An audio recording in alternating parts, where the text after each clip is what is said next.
इन ग्रंथों का अनुवाद किया गया है और ये रोमांचक कहानियां बताते हैं कि कैसे देवताओं ने मनुष्यों के साथ मेल जोल किया और वास्तव में मानव जाति की रचना में उनका हाथ था। सुमेरियन ग्रंथों के अनुसार उन्होंने ही मनुष्य की रचना की। उन्होंने आदम और हव्वा को बनाया। पुरातत्वविदों ने नीचे स्थित कक्ष में प्रवेश किया और सभ्यता से भी पुराने विचित्र शिलालेख पाए, जिन पर सृष्टि की एक ऐसी प्रक्रिया का वर्णन था जिसे हमेशा के लिए दफन रखने का इरादा था। सुमेरियन सृष्टि कथाओं में बताया गया है कि यह एक कठिन प्रक्रिया थी। इसलिए यह संभव है कि हमारा आनुवंशिक विकास अनुन्नाकी द्वारा हमें अपनी छवि और स्वरूप में बनाने की एक प्रक्रिया रही हो। इन प्रतीकों में एनकी द्वारा उठाए गए चौंकाने वाले कदमों का वर्णन है। प्राचीन काल में सृष्टिकर्ता कहे जाने वाले इस देवता को दर्शाया गया है, लेकिन इन पट्टिकाओं में कुछ और भी भयावह दिखाया गया है।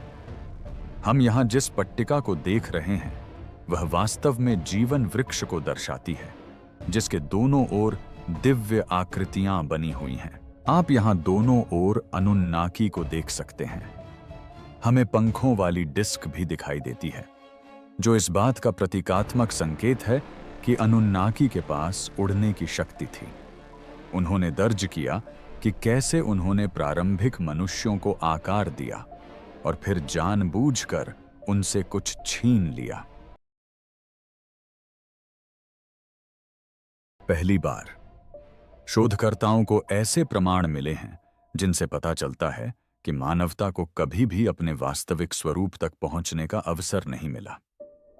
एरिडू के नीचे मिली खोज में लेखन से भी पुरानी शिलाएं शामिल हैं।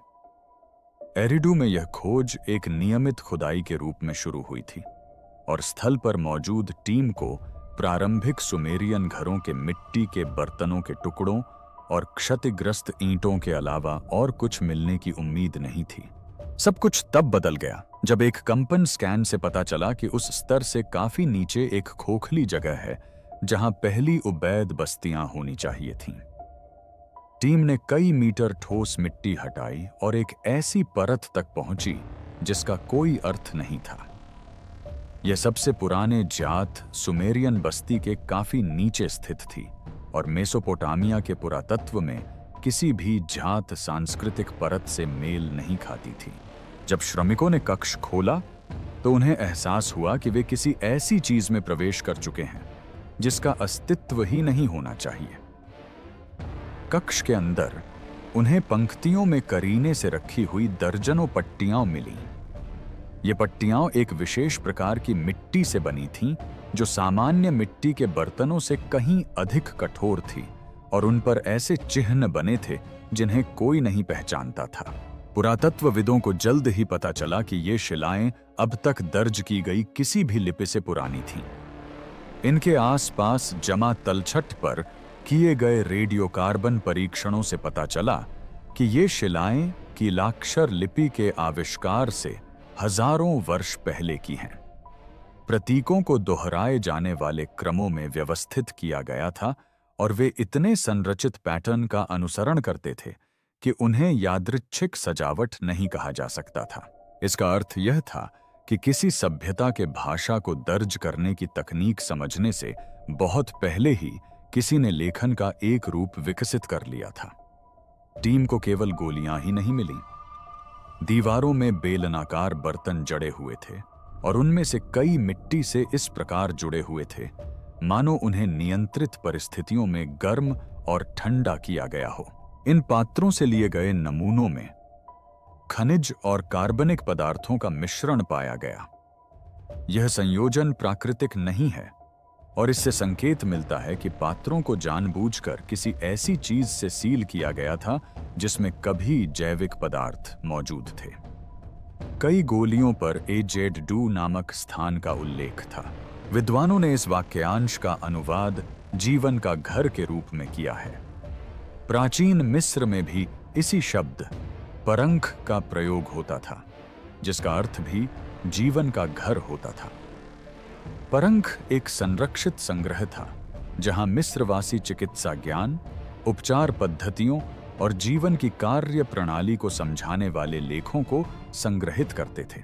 केवल चुने हुए शास्त्रियों और पुजारियों को ही इसमें प्रवेश करने की अनुमति थी।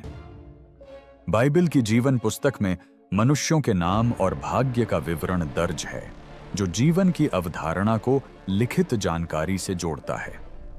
ये समानताएं संकेत देती हैं कि इन संस्कृतियों के अलग अलग विकसित होने से बहुत पहले जीवन के रहस्यों को सुरक्षित रखने के स्थान के बारे में एक प्राचीन धारणा रही होगी। इससे यह सवाल खड़ा हो गया कि सदियों तक एक दूसरे से कोई सीधा संपर्क न रखने वाली सभ्यताओं में यही अवधारणा कैसे प्रकट हुई। प्रयोगशाला परीक्षणों से एक और चौंकाने वाली बात सामने आई। गोलियों पर मौजूद क्रिस्टलीय अवशेष में प्रोटीन के छोटे छोटे टुकड़े पाए गए। ये प्रोटीन प्रारंभिक होमिनिड्स में पाए जाने वाले प्रोटीनों से मिलते जुलते थे। इन टुकड़ों की संरचना सामान्य रूप से कार्बनिक पदार्थों के क्षय होने के तरीके से मेल नहीं खाती थी। इसका अर्थ यह था कि प्रोटीन प्राकृतिक संदूषण के माध्यम से गोलियों में प्रवेश नहीं किए थे। किसी ने इन गोलियों पर जैविक पदार्थ रखा था और ऐसा करने के लिए एक ऐसी विधि का प्रयोग किया था जिससे आणविक संरचना का कुछ हिस्सा पूरी तरह से नष्ट होने से बच गया था। खोज से मिले लीक हुए नोट्स में कहा गया है कि ये गोलियां राजाओं के युग से पहले, बाढ़ से पहले और यहां तक कि मनुष्य के अस्तित्व में आने से भी पहले के समय की हैं। राजाओं के युग से पहले वाक्यांश सुमेरियन राजाओं की सूचियों में वर्णित काल को संदर्भित करता है। इन सूचियों में उन शासकों के नाम दर्ज हैं जिन्होंने कथित तौर पर जात इतिहास के प्रारंभ से बहुत पहले शासन किया था। सूचियों में दावा किया गया है कि राजत्व, जिसका अर्थ है संगठित नेतृत्व और शासन करने का अधिकार, महान जल प्रलय से पहले देवताओं द्वारा मानवता को प्रदान किया गया था। इससे लीक हुआ नोट और भी अधिक चिंताजनक हो गया, क्योंकि इससे संकेत मिलता है कि ये शिलालेख संगठित समाज की शुरुआत से भी पुराने हैं। इन निष्कर्षों ने हर शोधकर्ता को एक कठिन प्रश्न का सामना करने के लिए मजबूर कर दिया। यदि सभ्यता के प्रारंभ से पहले किसी प्रकार की लेखन प्रणाली मौजूद थी, तो इन शिलाखंडों में किस प्रकार की जानकारी दर्ज थी? शिलाखंडों में छिपे निर्देश।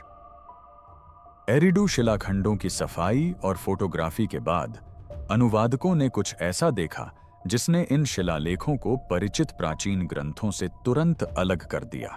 यह रचना धार्मिक कविता की लय या संरचना का अनुसरण नहीं करती थी। इसमें बार बार दोहराई जाने वाली स्तुतियों और प्रतीकात्मक बिंबों का अभाव था, जो सामान्यतः मंदिर के भजनों में पाए जाते हैं। इसके बजाय क्रियाओं ने एक सरल पैटर्न का अनुसरण किया। प्रत्येक पंक्ति में एक क्रिया का वर्णन किया गया था, जिसके बाद एक स्पष्ट परिणाम दिया गया था। मिलाना, बांधना, मापना और विभाजित करना जैसे शब्द बार बार आए। ये किसी भी नियंत्रित प्रक्रिया में प्रयुक्त होने वाली मूलभूत क्रियाएं हैं। आधुनिक प्रयोगशाला नोट्स में भी इसी तरह की संरचना का प्रयोग होता है। इससे अनुवादकों को यह संदेह हुआ कि वे किसी मिथक को पढ़ रहे हैं या किसी वास्तविक प्रक्रिया का वर्णन करने वाले निर्देशों को। इन क्रियाओं के बगल में खुदी हुई संख्यात्मक अनुक्रमों ने तो और भी अधिक विवाद को जन्म दिया। इन संख्याओं में 4, 16, 64 और 128 का एक दोहराव वाला पैटर्न था। इन संख्याओं को प्रारंभिक गणित के रूप में समझाया जा सकता है, लेकिन ये आनुवंशिक कोड की संरचना से भी मेल खाती थीं। आधुनिक डीएनए में 4 बेस होते हैं, जो मिलकर 64 कोडॉन बनाते हैं। लेखन युग से भी पुरानी शिलाओं पर इन संख्याओं की उपस्थिति ने ऐसे प्रश्न खड़े कर दिए जिनका उत्तर किसी को नहीं पता था। या तो ये संख्याएं किसी अज्ञात गणना प्रणाली का प्रतिनिधित्व करती थीं, या फिर ये जीवन की संरचना की गहरी समझ को दर्शाती थीं। इन शिलाओं में एक ऐसे शब्द का भी प्रयोग किया गया था जो सुमेरियन धार्मिक ग्रंथों में पहले कभी नहीं मिला था। यह शब्द टेस्मी था। विद्वानों ने इस शब्द का अनुवाद जीवन पैटर्न के रूप में किया है, क्योंकि यह जीवित सामग्री को मिलाने, मापने और आकार देने के निर्देशों के साथ दिखाई देता है। सुमेरियन भाषा में मी शब्द अक्सर गुणों या कार्यों के एक समूह को संदर्भित करता था जो किसी चीज को परिभाषित करता है। जब इस शब्द को संरचना या व्यवस्था से संबंधित शब्द टेस के साथ जोड़ा गया तो इसका सबसे सटीक अर्थ वह प्रतिरूप बन गया जो जीवन को उसका स्वरूप देता है। यह शब्द किसी ऐसी चीज का वर्णन करता है जो पीढ़ियों तक स्थिर रहती है और यह नियंत्रित करती है कि लक्षण कैसे आगे बढ़ते हैं। इससे यह संकेत मिलता है कि इन गोलियों में किसी ऐसी तकनीकी प्रक्रिया का वर्णन हो सकता है जिसने जीवित प्राणियों को आकार दिया हो। एक पंक्ति में एनकी द्वारा मिट्टी के प्राणियों, जिन्हें लू मिट्टी लिखा गया है, को लेकर उनमें दिव्य बीज मिलाने का वर्णन है। मिट्टी से मनुष्य की रचना का विचार उत्पत्ति की पुस्तक में भी मिलता है। उत्पत्ति की पुस्तक में ईश्वर द्वारा पहले मनुष्य को धरती की धूल से बनाने का वर्णन है। यह समानता प्रत्यक्ष संबंध साबित नहीं करती, लेकिन यह दर्शाती है कि विभिन्न संस्कृतियों ने प्रथम मानवों की उत्पत्ति को समझाने के लिए एक ही छवि का उपयोग किया। हालांकि पट्टिका पर लिखा पाठ किसी प्रतीकात्मक क्रिया की बजाय एक नियंत्रित मिश्रण जैसा प्रतीत होता है। एक पंक्ति बार बार दोहराई गई है जिसमें कहा गया है कि एनकी ने सांस को मापा और उसे कम कर दिया। यह वाक्यांश शुरू में अनुवादकों को भ्रमित कर गया क्योंकि यह किसी जात अनुष्ठान से मेल नहीं खाता था। अधिक चर्चा के बाद शोधकर्ताओं ने सुझाव दिया कि यह जीवन काल या मानसिक क्षमता में परिवर्तन को संदर्भित कर सकता है। प्राचीन ग्रंथों में श्वास अक्सर जीवन का प्रतीक होती है, इसलिए इसे कम करने का अर्थ किसी प्राकृतिक क्षमता में कमी हो सकता है। शिलाखंडों के पास मिली नक्काशीदार आकृतियों में दो ऊंचे पात्रों के बीच एक समतल सतह पर लेटी हुई मानव आकृतियां दिखाई गई हैं। यह व्यवस्था प्रारंभिक चिकित्सा प्रक्रियाओं के समान प्रतीत होती है, जिनमें किसी व्यक्ति को औजारों या पात्रों के बीच रखा जाता था। ये विवरण हिब्रू बाइबल और अन्य प्राचीन लेखों में पाई जाने वाली कई कहानियों से मेल खाते हैं। नेफिलिम की कहानी में स्वर्ग से आए शक्तिशाली प्राणियों का वर्णन है जिन्होंने मनुष्यों के साथ संपर्क स्थापित किया और उनकी वंश परंपरा को बदल दिया। यहूदी ग्रंथ जैसे कि एनोख की पुस्तक कहते हैं कि वॉचर्स स्वर्गीय प्राणी थे जिन्होंने नियमों को तोड़ा और मनुष्यों को ऐसा उन्नत ज्ञान दिया जो मनुष्यों को प्राप्त नहीं होना चाहिए था। प्रारंभिक ईसाई लेखकों ने इन विचारों को दोहराया और चेतावनी दी कि जब मनुष्य किसी ऐसी चीज के साथ मिश्रित हो जाते हैं जो पूरी तरह से मानव नहीं है, तो एक गंभीर संकट उत्पन्न होता है। इससे टीम के सामने एक अहम सवाल खड़ा हो गया। अगर एनकी ने इन चरणों का पालन एक प्रयोग की तरह किया, तो पहले परिणामों का क्या हुआ? शुरुआती इंसानों के अधूरे प्रोटोटाइप का क्या हुआ? अनुवादकों को सीलबंद कक्ष से और अधिक पट्टियां प्राप्त हुईं। उन्हें उन आदिम प्राणियों का वर्णन मिला जो किसी भी जात मानव समूह से मिलते जुलते नहीं थे। इन प्राणियों को अपूर्ण और शोर मचाने वाले कहा जाता था। शोर मचाने वाले शब्द सुमेरियन पौराणिक कथाओं में मिलते हैं, जहां आदिमानवों के बारे में कहा जाता है कि वे लगातार शोर मचाकर देवताओं को परेशान करते थे। विद्वानों का मानना है कि शोर शायद सामान्य ध्वनि नहीं, बल्कि अस्थिर व्यवहार या शारीरिक कष्ट का प्रतीक था। नामों से संकेत मिलता था कि इन प्राणियों में कुछ ऐसा था जो अपेक्षित रूप से कार्य नहीं कर रहा था। कक्ष के अंदर मिले नक्काशीदार टुकड़ों ने इसे और भी स्पष्ट कर दिया। नक्काशी में लंबे अंगों और असमान खोपड़ियों वाली आकृतियां दिखाई गई थीं। कुछ मूर्तियों में पसलियों की संरचना पूरी तरह से नहीं बनी थी, जबकि कुछ में पसलियों के पिंजरे असामान्य रूप से आपस में जुड़े हुए थे। कुछ आकृतियों में जोड़ों में सूजन या जबड़े की हड्डियों को फैला हुआ दिखाया गया था। ये बारीकियां कलात्मक सजावट से कहीं अधिक जटिल थीं। ये आकृतियां विकासात्मक विफलता के ज्ञात प्रतिरूपों से मेल खाती थीं। इसी कारण कई शोधकर्ताओं ने यह सुझाव दिया कि ये आकृतियां मानव समान शरीर को आकार देने के वास्तविक प्रयासों का प्रतिनिधित्व करती हैं, जो सृजन के बाद लंबे समय तक जीवित नहीं रह सका। इन पट्टिकाओं में बार बार दोहराया गया एक वाक्यांश इस विचार का समर्थन करता है। लेखकों ने एक ऐसे समूह का वर्णन किया है जिसे जिनकी सांसें थम जाती हैं कहा जाता है। प्राचीन संस्कृतियों में सांस अक्सर जीवन शक्ति का प्रतीक होती थी, इसलिए यह वाक्यांश संभवतः उन प्राणियों को संदर्भित करता है जो ठीक से सांस नहीं ले पाते थे या अपनी कोशिकाओं के भीतर स्थिर ऊर्जा बनाए नहीं रख पाते थे। आधुनिक विज्ञान इन समस्याओं को माइटोकॉन्ड्रियल विकारों या गंभीर श्वसन दोषों से जोड़ता है। इस मुकाबले को नजरअंदाज करना मुश्किल था। इन ग्रंथों में इन प्रारंभिक जीवों की हिंसक प्रतिक्रियाओं का भी वर्णन किया गया है। कुछ ग्रंथों में कहा गया है कि आदिमानव अपने निर्माण के कुछ ही समय बाद आक्रामक हो गए थे। कुछ अन्य लोगों का कहना था कि उन्होंने एक दूसरे पर हमला किया या अपने आसपास के वातावरण को नष्ट कर दिया। ये विवरण कई प्राचीन मिथकों से मेल खाते हैं, जिनमें आदिम अराजक प्राणियों के दैवीय हस्तक्षेप से नष्ट होने की बात कही गई है। इससे यह संकेत मिलता है कि ये मिथक उन घटनाओं के सरलीकृत संस्करण थे जिनमें अंतहीन अस्थिर जैविक प्रयोग शामिल हो सकते थे। एक शिलालेख से इन विफलताओं की गंभीरता का पता चलता है। इसमें लिखा था कि आकार देने के दौरान उनकी हड्डियां टूट गईं और उनका खून जम नहीं पा रहा था।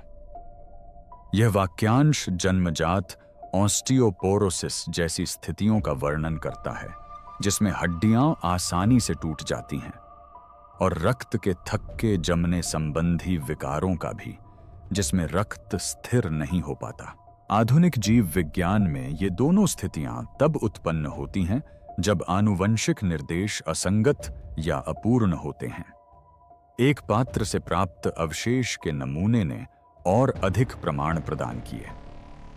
परीक्षणों में पेप्टाइड के ऐसे खंड पाए गए जो कोलेजन से मिलते जुलते थे, जो त्वचा और हड्डियों को संरचना प्रदान करने वाला प्रोटीन है। इन टुकड़ों में असामान्य क्रॉस लिंकिंग पैटर्न पाए गए जो प्राकृतिक क्षय में नहीं दिखते। इससे ऊतकों के कृत्रिम रूप से हेरफेर का संकेत मिलता है। विभिन्न क्षेत्रों की प्राचीन संस्कृतियों ने इसी तरह के अविकसित प्राणियों का वर्णन किया है। मिस्र के ग्रंथों में उन प्रारंभिक रचनाओं का उल्लेख है जो आदम द्वारा सुधारे जाने से पहले ही नष्ट हो गई थीं।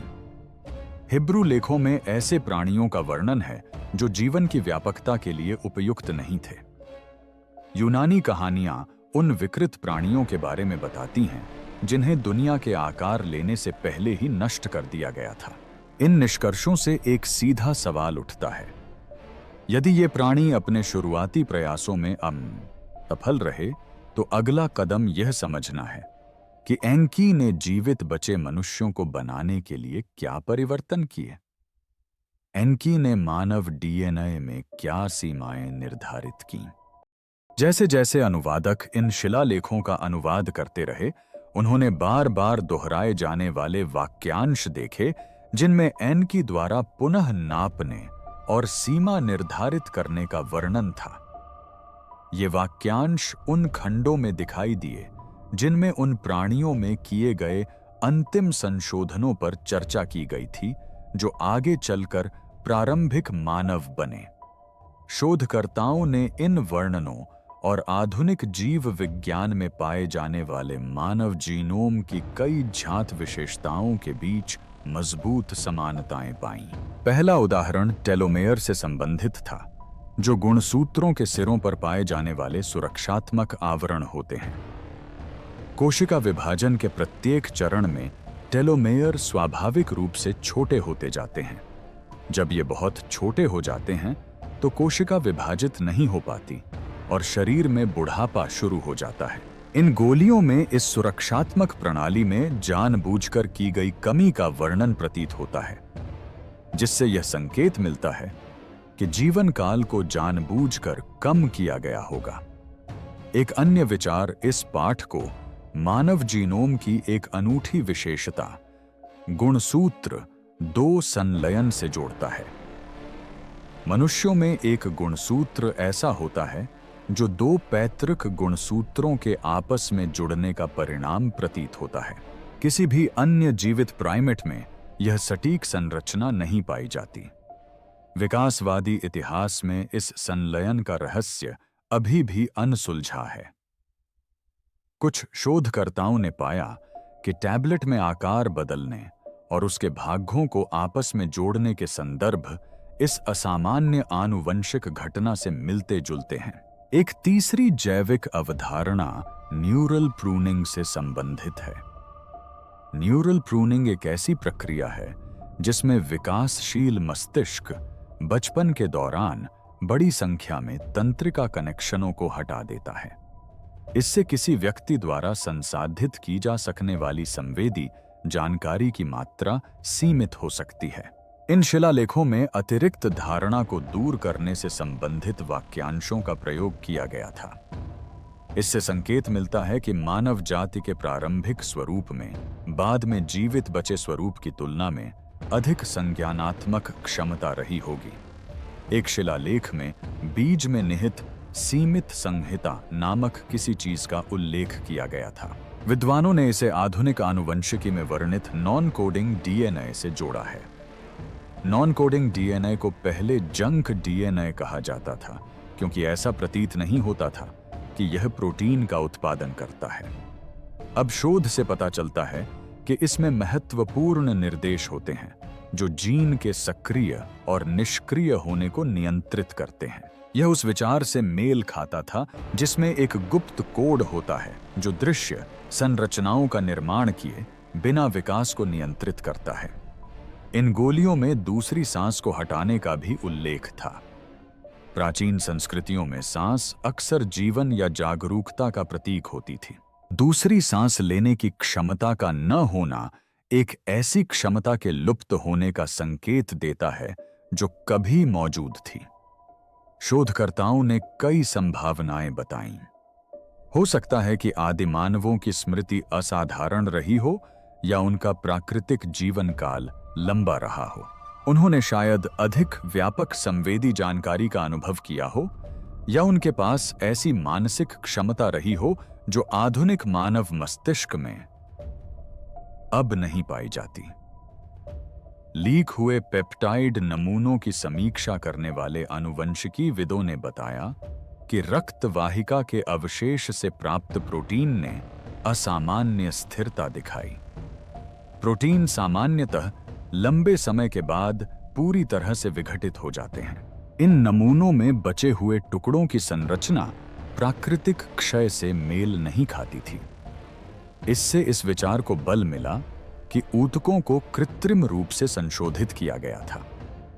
कई प्राचीन ग्रंथों में मानवता पर इसी प्रकार की पाबंदियों का वर्णन मिलता है। उत्पत्ति की पुस्तक में दिव्य प्राणियों द्वारा मनुष्यों के अमर जीवन के खतरे पर चर्चा का वर्णन है।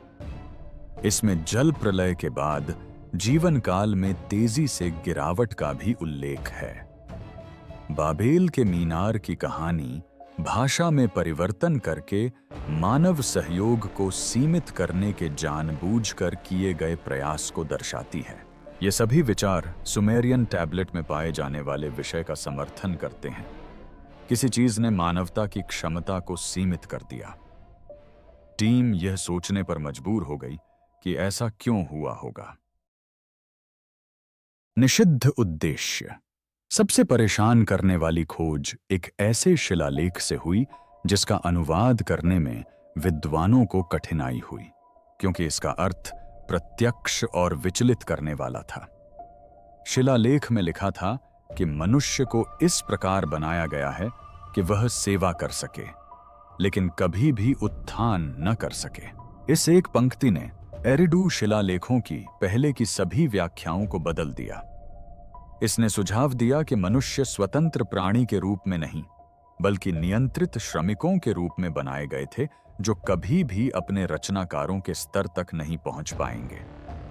प्राचीन निकट पूर्वी मान्यताओं में अक्सर ऐसे देवताओं का वर्णन किया जाता था जो सत्ता खोने से डरते थे। इस संदर्भ में इस पंक्ति से एक स्पष्ट आशय प्रकट होता है। श्रम करने के लिए मानवीय क्षमता पर्याप्त होनी चाहिए, लेकिन इतनी सीमित भी होनी चाहिए कि उसे चुनौती न दी जा सके। यह विचार अन्य संस्कृतियों की कई प्राचीन कहानियों में भी मिलता है। ग्रीक पौराणिक कथाओं के अनुसार प्रोमेथियस ने मनुष्यों को ऐसा ज्ञान दिया जिससे वे शक्तिशाली बन गए। ज़्यूस ने उसे दंडित किया क्योंकि उसे मनुष्यों के अत्यधिक शक्तिशाली होने का डर था। एनोक की पुस्तक में वॉचर्स नामक एक समूह का वर्णन है, जिन्होंने मनुष्यों को ऐसे कौशल सिखाए जिससे वे उन्नत हो गए। इन प्राणियों को मानवता को उसके निर्धारित स्थान से ऊपर उठाने के लिए दंडित किया गया था। उत्पत्ति की पुस्तक में उस क्षण का वर्णन है जब मनुष्यों ने ज्ञान प्राप्त किया और इससे पहले कि वे कुछ और महान उपलब्धि हासिल कर पाते, उन्हें ईडन से निकाल दिया गया। यही क्रम बार बार दोहराया गया। जब भी मनुष्य अत्यधिक सक्षम हो जाता था, कोई न कोई हस्तक्षेप करके उसे वापस उसकी क्षमता में गिरावट की ओर धकेल देता था। कई ग्रंथों में एनकी और एनलिल के बीच हुई बातचीत का वर्णन मिलता है।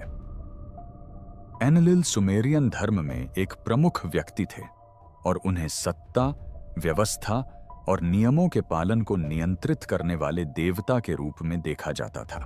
इन वार्ताओं से दो विरोधी विचार सामने आए। एनकी कठिन कार्यों को करने और बस्तियों को बनाए रखने में सक्षम मनुष्यों के निर्माण का समर्थन करता था। वह अभी भी कुछ सीमाएं निर्धारित करना चाहता था, लेकिन वह मनुष्यों को स्थिर और जीवित रहने में सक्षम रखना चाहता था। एनलिल आदिमानवों को एक खतरे के रूप में देखता था। उसका मानना था कि वे बहुत शक्तिशाली, बहुत जागरूक और बहुत अप्रत्याशित थे।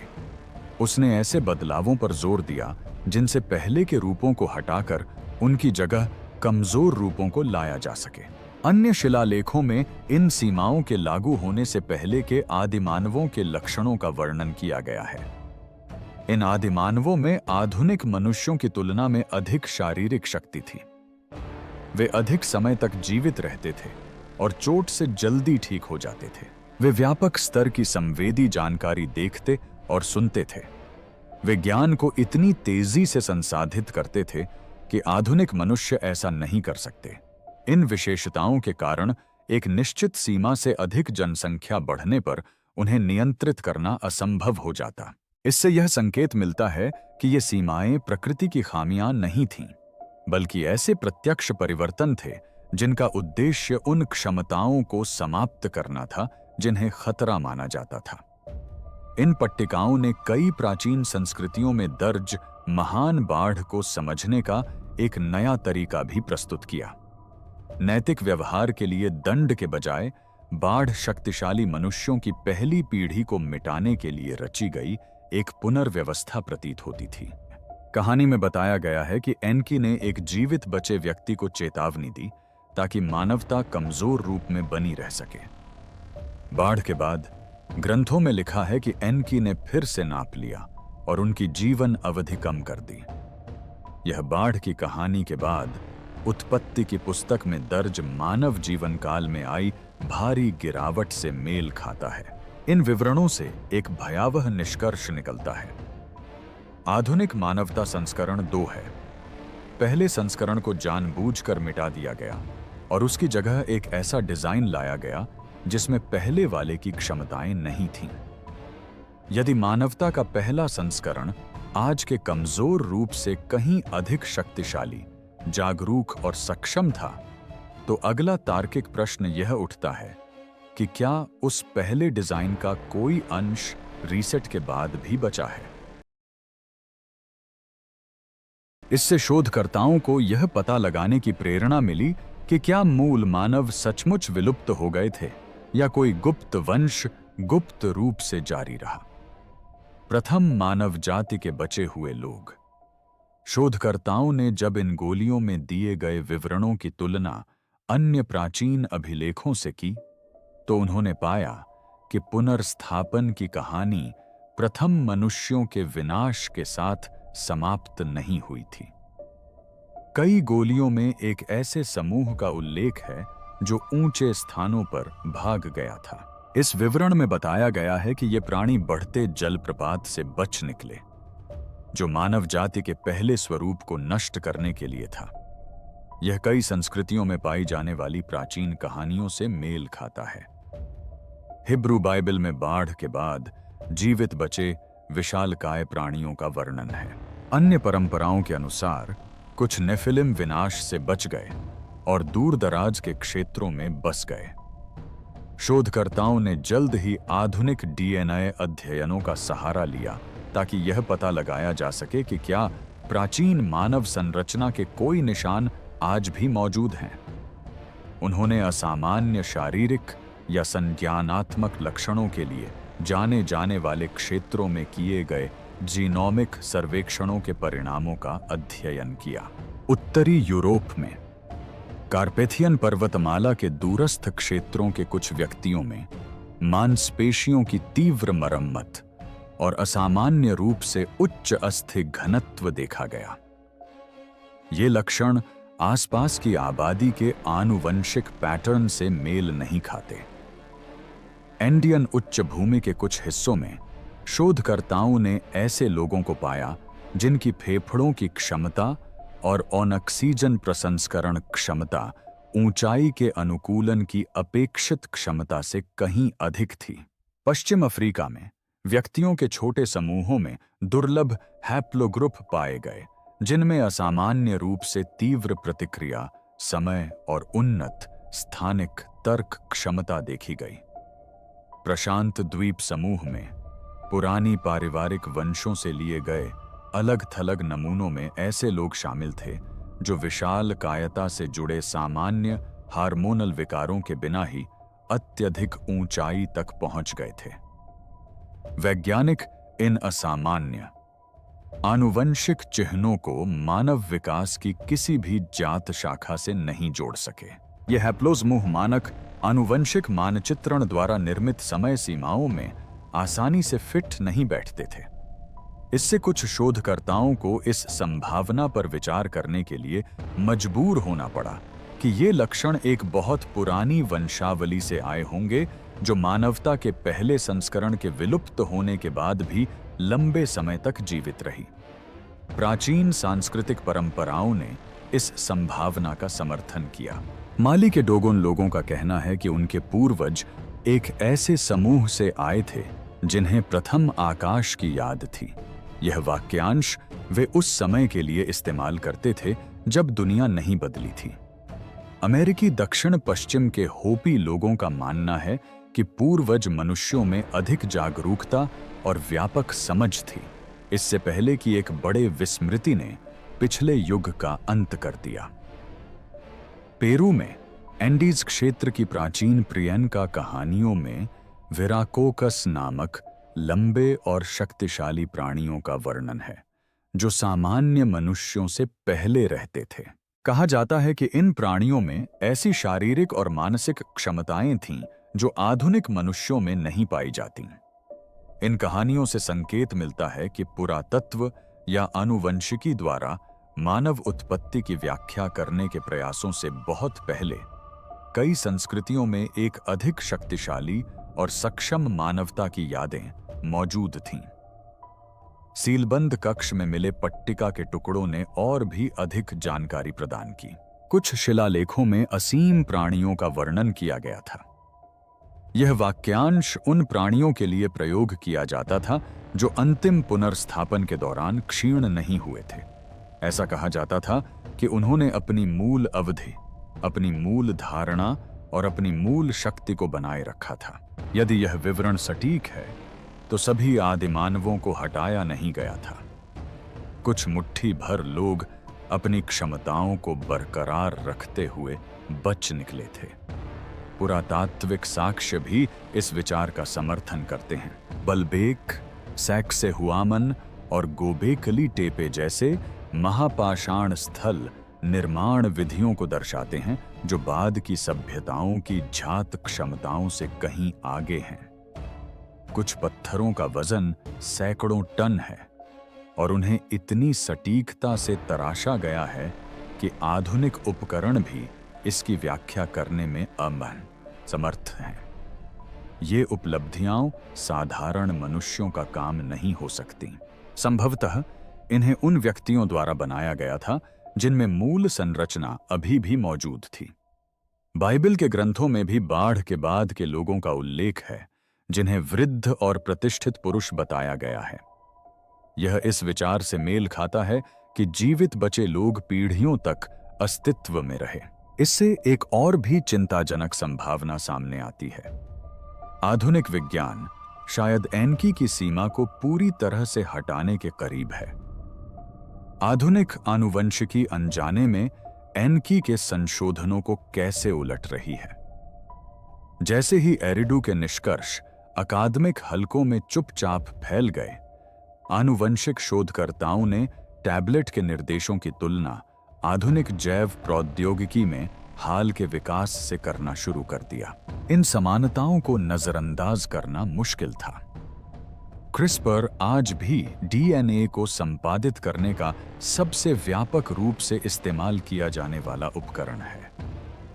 यह एक अनुक्रम को मापकर, एक नया खंड जोड़कर, अवांछित भाग को हटाकर और संरचना को विस्तारित या संशोधित करके काम करता है।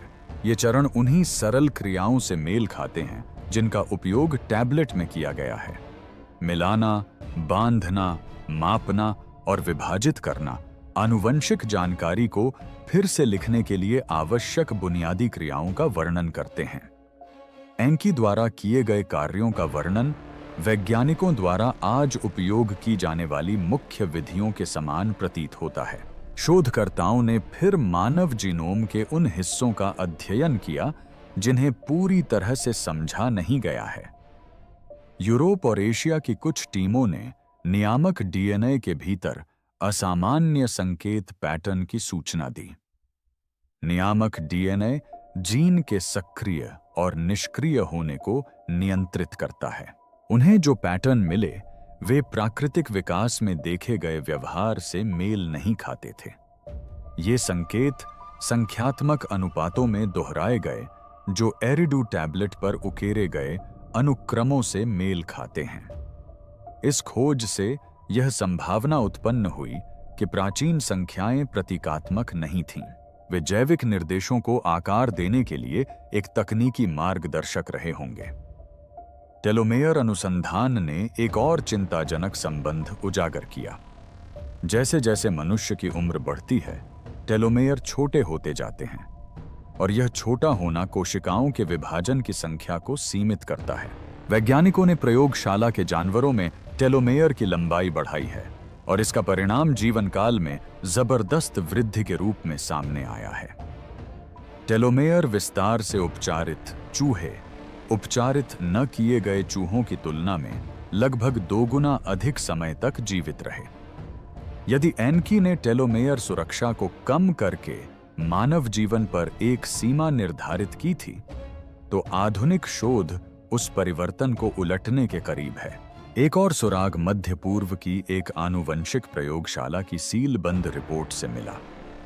हालांकि यह रिपोर्ट कभी सार्वजनिक नहीं की गई, लेकिन इसका एक संक्षिप्त सारांश ऑनलाइन लीक हो गया। इसमें कहा गया था कि कुछ इंट्रॉनिक अनुक्रम बंद स्विच की तरह व्यवहार करते हैं। इंट्रॉन डीएनए के वे भाग होते हैं जो प्रोटीन नहीं बनाते, लेकिन जीन के कार्य करने के तरीके को प्रभावित करते हैं। बंद स्विच का विचार उस शिलालेख से मेल खाता था जिसमें लिखा था कि उसने कोड को बीज के भीतर छिपा दिया था। प्रयोगशाला ने सुझाव दिया कि इंट्रॉन में ऐसे निर्देश हो सकते हैं जिन्हें बहुत पहले संकुचित या प्रतिबंधित कर दिया गया था। यदि ये स्विच महत्वपूर्ण क्षमताओं को नियंत्रित करते हैं, तो इन्हें अनलॉक करने से बड़े बदलाव आ सकते हैं। संपीड़न को उलटने से मानव जीवन काल वर्तमान सीमाओं से कहीं अधिक बढ़ सकता है। इससे संज्ञानात्मक क्षमता का विस्तार हो सकता है, जिसका अर्थ है कि मस्तिष्क एक साथ अधिक जानकारी संसाधित कर सकता है। इससे ऐसी संवेदी क्षमताएं बहाल हो सकती हैं जिनका मनुष्य अब उपयोग नहीं करते, जैसे कि सुनने की क्षमता का विस्तार या गति की बेहतर अनुभूति। इसके अलावा इससे ऐसे अप्रत्याशित उत्परिवर्तन भी हो सकते हैं जिन्हें वैज्ञानिक नहीं समझ पाते। ये संभावनाएं कई शोधकर्ताओं को चिंतित करती हैं, क्योंकि ये प्रथम मानवों की पौराणिक कथाओं में वर्णित लक्षणों से मिलती जुलती हैं। कुछ वैज्ञानिक चेतावनी देते हैं कि इन सीमाओं को हटाने से ऐसी क्षमताएं जागृत हो सकती हैं जिन्हें आधुनिक जीवन संभाल नहीं सकता। लंबी आयु, बढ़ी हुई शक्ति और उच्च जागरूकता वाली आबादी समाज के सभी आधारभूत तंत्रों को बाधित कर सकती है। धार्मिक संस्थानों को अपनी शिक्षाओं के संबंध में चुनौतियों का सामना करना पड़ेगा। सरकारें अस्थिरता से डरेंगी। विज्ञान मानव क्षमता में अचानक होने वाले परिवर्तनों को समझाने में संघर्ष करेगा। इससे पूरी कहानी घूम फिरकर वहीं आ जाती है। एनकी ने एक बार मानवता को बदल दिया था। आधुनिक विज्ञान शायद उनके इस कार्य को नकारने के करीब है, जबकि वह यह नहीं समझ पा रहे हैं कि उन्होंने ये सीमाएं क्यों निर्धारित की थीं। अधिक रोचक वीडियो देखने के लिए स्क्रीन पर मौजूद कार्ड्स पर क्लिक करना न भूलें।